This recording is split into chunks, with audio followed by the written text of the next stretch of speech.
Fogueirinha aqui, galera. Né, amor? Fazer uma fogueirinha. Vai fazer queijo. Vamos fazer queijo assado ali na fogueira. Galera. Aí, galera. Galera, você já vai deixar seu like, se inscrever no canal. Vai mostrando pra vocês aí, galera. Tá aqui no meio da onda.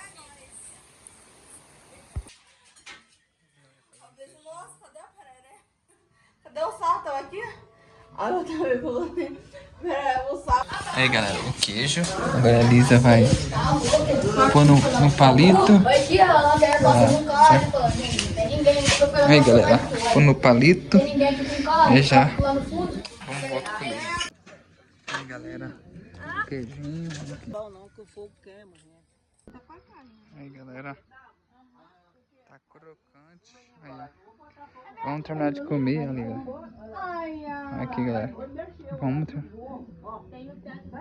Aí, ó.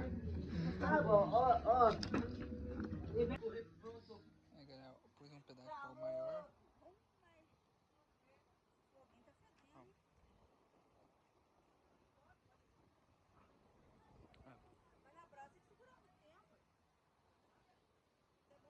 Aí, galera, a pessoa aqui fazendo queijinho.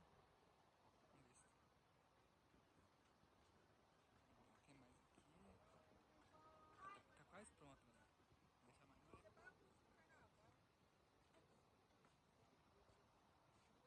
Aí, galera. O queijo. Aí, galera, o queijo. Aí esse pauzinho aí, ó. Aí, galera, o queijo pronto, certo? Vamos comer, galera.